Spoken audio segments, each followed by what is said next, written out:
I played my Ban and Bird novelty against Magnus. I used the insane Queen D2 to beat a GM in a Title Tuesday 2 years ago. Long story short, chess.com did their investigation and they realized that it was because I was making a chessable course that I was dropping so many dimes of wisdom. It's been 2 years, I played many stronger on Masters, and finally I'm facing Magnus with this. So I start off with f4, man plays knight h6, knight f3, g6, d3, d5, and here is the beautiful Bird novelty. Now computer, chess.com computer, I'm always going to have a problem with chess.com computer. It never agrees with anything I do. On deeper engines, though, they really appreciate this move. It's a beautiful move. The whole idea is that when bishop g7 happens, after e4 takes, I will be able to take with a piece here. Not going to have to take with my king. King's not going to get disturbed here. Anyway, let's look at the game. So Magnus plays d4. d4 is an interesting move, but it lets the Bird novelty shine bright with e4. And the idea is that after takes, which is what Magnus played, I play queen c3, hitting the rook, and forcing him to make some type of concession here. He either has to move the rook when he can't castle. In the game, he played f6, and he's just settling for the fact that he's got a broken structure now. Really ugly structure. I took on e3. What did man play? Man played knight c6. I played d4, knight f5, and immediately I started choking it. My palms got sweaty.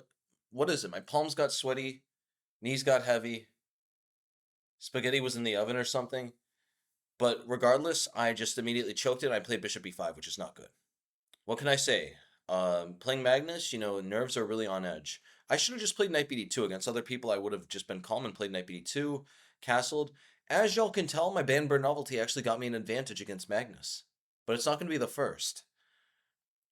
So I play bishop b5, and Magnus, like a true champion, just plays queen d5, hitting a bunch of things. Notice I can't bring my knight out onto this normal square, and so because of that, the queen is actually superb here. Yeah, this is already a tricky position. I should have given up the bishop. I should have just done this, but I didn't want to give Magnus the bishop pair. Especially here, I'm probably going to have to give him this bishop as well. I'll probably have to play something like castles, and this isn't going to be fun. For those of you who don't know, Magnus Carlsen loves his bishops. He's a very strong player. One of the best. So I played bishop c4, queen e4, king f2. Already things are going a little downhill. Magnus is an amazing player, honestly. I was expecting him to take and then take here when I play knight d2, and I thought I would have some compensation here. Computer says I'm right. Look at that. I want to bring your attention to the fact that because he's played f6, he's going to have such a hard time castling now. That's one of the main sources of my counterplay. Magnus is really good, though. He played like a true champion. Look at this. He takes here, takes, and plays bishop h6. I had completely missed this during the game. And yeah, this is an unbelievably uncomfortable pin. I can't move my king out because then I just drop the pawn. But he's playing e5 next, so I have to do something. So I play g3. I try to fortify the barricades. Man plays e5. And what did I do here? I think I played knight c3, yeah. I played knight c3, just trying to get my knight to d5. Gonna hit f6, hit c7. Also, the knight on d5 might be able to defend f4. One of the key ideas here, though, is that after takes, I can play king f2. And now all of a sudden, if he ever takes here, look who's back in business, buddy. My rook is fantastic here. Rook is superb. Other rook is going to come into the action. Knight is still on its way to d5. Everything is looking good. All of a sudden, white would be better here. So really, really shocking stuff at the moment. Computer saying e takes is a mistake. Yeah, surprising stuff, but yeah, he should play bishop g4 just to attack this knight, and now he has ideas of winning a pawn in a much more stable way. He's threatening to take, and then take here on d4 when, unlike in those other positions, my pieces are not going to be coming alive so quickly. Anyway, though, Magnus played e takes, I played king f2, threw the bishop to g4, I played rook de1, and this is actually a big mistake. Very big mistake that I completely missed. Both of us actually missed. He made a mistake as well. I should be using this rook. The reason I should be using this other rook is that its time on the h-file is actually very worn out. It's not going to have much to do very soon. I played rook a1, and this is a mistake. Magnus should just play king f8, and if I play knight d5, he can take on f3, win a pawn on d4, and yeah, I'm definitely in the dragon's den here. Like, he can take this pawn. I could take a pawn back, maybe. Probably I should move my rook out of the way first, though. And yeah, I mean, maybe I'm getting a pawn back on c7 or f6, but I definitely don't have enough compensation here. Definitely don't. And because of this, instead, Because of this instead, I should have played rook he1, and the difference here is that now after king f8, knight d5, takes. Oh, wait. What's happening here? Takes. After takes. In this position, I can take here, hit the rook, hit e6 with a check, and I'm probably going to get some type of perpetual. Like here, check, and this is just perpetual. Apparently, I can even push for an advantage here with knight takes f4, but suffice it to say, it's a windmill. So long story short, should have brought the other rook out. That would have made a lot more sense. And yeah, the whole problem here after king f8 as well is just that his king is going to come to g7, and once that happens, he's going to be able to take, and there's not going to be significant pressure against this bishop here. Anyway, though, Magnus is also human, so he played king d7. I played knight e4, hitting f6, hitting c5. All of a sudden, y'all can see the evaluation. Your boy is back in business. Man plays rook af8, another great move actually. Gets his one rook out, and also now his king can run back to safety without disharmonizing the rooks, without disconnecting them and leaving one really poorly placed on a8. And yeah, in this position, I played c3, dominating the knight. Domination is still very appropriate here. Pawns are completely hedging in this knight here. He played king c8, gets his king out of the way. I played knight c5, and all of a sudden, I'm making some good moves. Birdmaster, I made a few good moves here. Problem though was my time, man. Magnus was playing fantastic. He's also playing very quickly. My time is starting to dwindle. Time is starting to really tick down. So knight d8, yeah, he's not really sure what he's doing here now. Bishop e6 could be an idea. It's just a very hard position to play because his king ran the wrong way. He can't just take here because then my rook is going to open up. So we're sort of in a catch-22 situation. I don't want to move the rook because then he could trade. But he doesn't really want to move the bishop because if he moves the bishop, then I'm going to win this pawn, and any other thing that he does here is just going to help me. So we're both sort of stuck. We're both at a sort of what is the word? We're at a ceasefire. We're at an impasse. Impasse is the word I'm looking for. We're at an impasse where neither of us can really do anything. So man plays knight d8, trying to cover e6. I think that's a very normal move. Computer's saying it's a mistake. I don't really care. I think it's a good move. It's a Magnus move. Played rook e7 though. Look at that. Now because his knight is not covering it, rook can drill right into e7. Rook e8, rook e1. I have to abandon the h-file at some point. Now with the idea of getting a rook to e7, this is definitely worth it. He takes. Here I make another mistake. I should have taken this way. I saw that he had ideas of bishop f8. I saw that he had ideas of this in this position of takes, and bishop f8. But I saw here that after rook e8, he doesn't have a check. I would be doing completely fine here. Right? The bishop takes is not going to be a check. If he takes this way, I take this way. No problems. But I made a big mistake. He took, I mistakenly take with my king. I forget about this whole idea. And now after takes bishop f8, I cannot move my rook to e8 because of bishop d6 check. So I am in a bit of trouble here. I play rook e1. Apparently that's an even bigger choke. Computer is really rude, honestly. Like I tried really hard this game, and computer is just roasting it alive, honestly. What does the computer want me to play? Rook e3. I guess that's slightly preferable. It just means that if he tries to cash out to an endgame with this, then his f-pawn is going to be hanging, so it's not going to be as easy for him. Yeah, because after rook e1 now, what he could do is he can literally just trade everything. And I actually thought I would have thought that I had compensation here because, my rook is on the open file. I have a lot of pieces, extra pieces on the king side at the moment. Maybe I'm not going to be able to win back all these pawns, but a normal grandmaster looking at this position would assume that he's going to at least win one of these pawns back on the king side just because I have three pieces. I have king, bishop, and rook against a rook and a really poorly coordinated knight. Anyway, though, apparently he's just winning. He just plays knight c6, and if I play rook e6, he plays f5. Oh, sorry, no. He plays knight c6, he's threatening knight e5, and after something like bishop d5, I think he can check. Interesting. Yeah, and he's just able to hold everything together here. I don't have anything. He's going to play rook f8, c6. I have no targets to look at. Notice that this pawn is extremely stable because it's on a dark square. My bishop is never going to be able to target it. Luckily for me, though, Magnus missed this. Magnus played bishop f5. I played knight h4, harassing the bishop. Guys, I'm getting low on time at this point. Like, what do you want from me? I know there are a lot of question marks next to all these moves. It's a tough position, though. You got to give me that. It's a very tough position here. So I'm going to take this bishop, trying to ruin the structure. Man throws in a check. I play king f3. Apparently, computer's just saying all these moves are mistakes. I don't see the difference between king f2 and king f3, honestly. Okay, I think king f3, actually, I do see the difference. King f3 is going to be vulnerable to some checks on e5 or d4, or potentially bishop d7, bishop c6 in some positions. All right, so I played king f3. He plays bishop h3. So Magnus is also making mistakes. We're both making mistakes.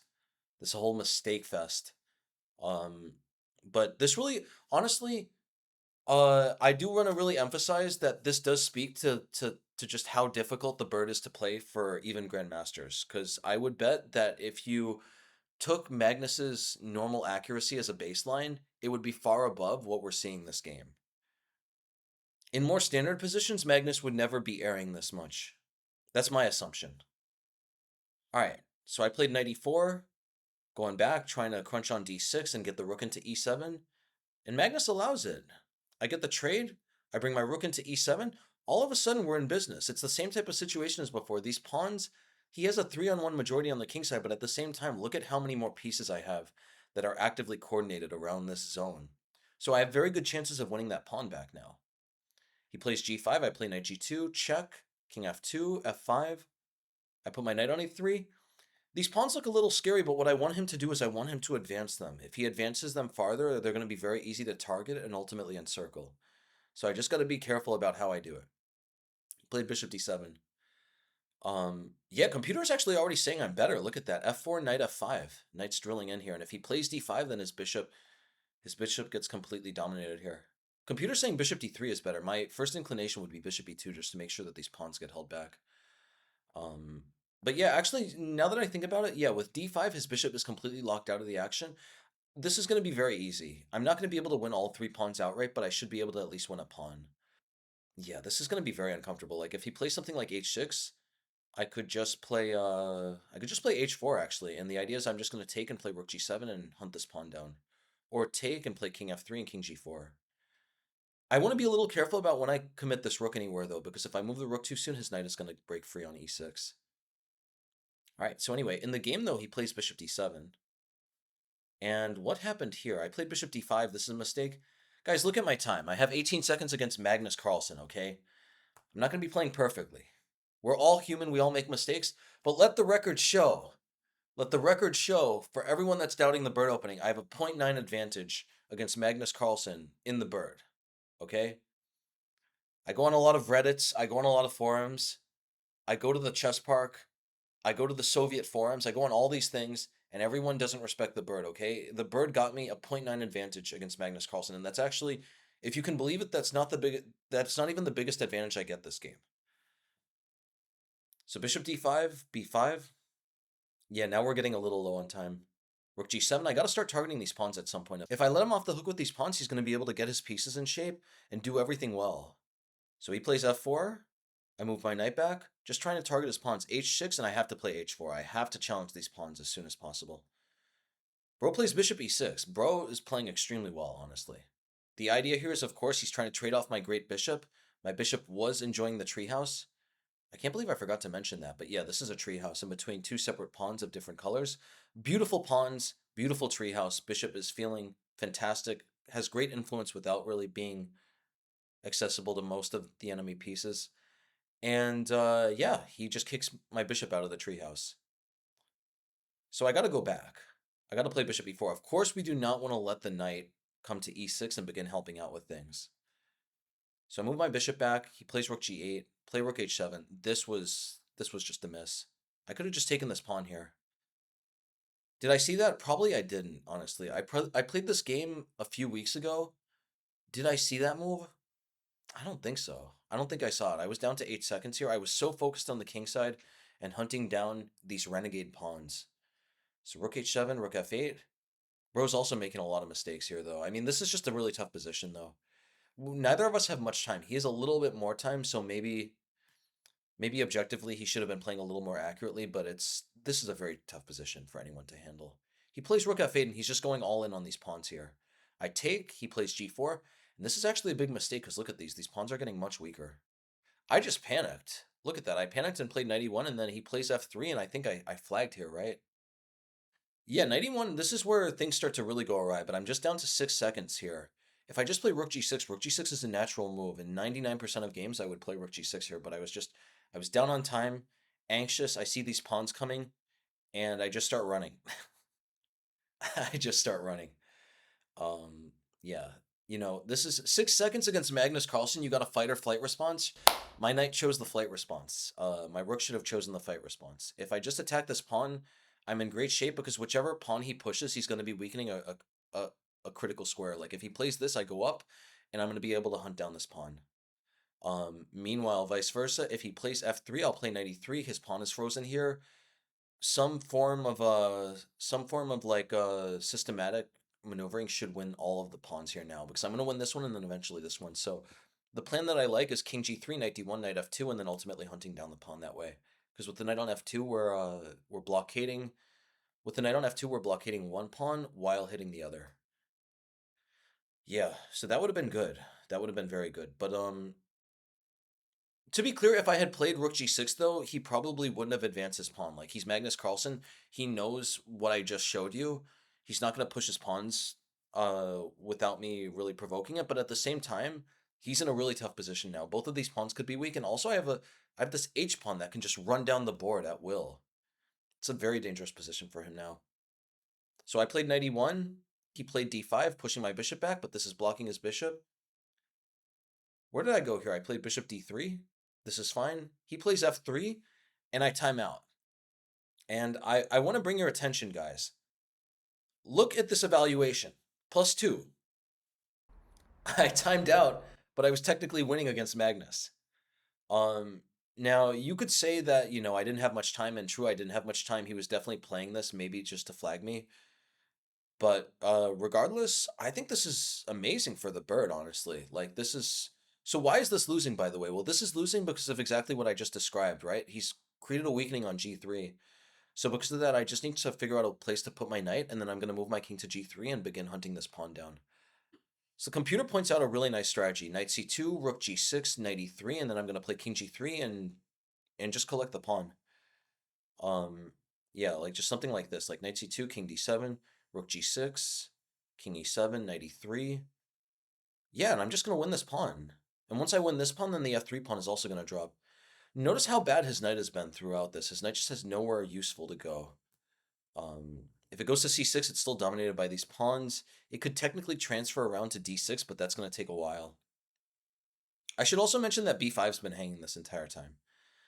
Yeah, so that's something I didn't even notice. I'm just so focused on the king side. I'm so focused on the king side and keeping these pawns back. But yeah, there you have it. I had a winning position against Magnus. Now, unfortunately, I lost. But compared to the first game I played against Magnus, where I choked and just botched my rook immediately, this was a good improvement. Well, I got a perfect solution for you. Take your business elsewhere. I don't want your business. Oh, now you don't want my business. No, I don't want your business. And at this moment, you're banned from this store. You're banned.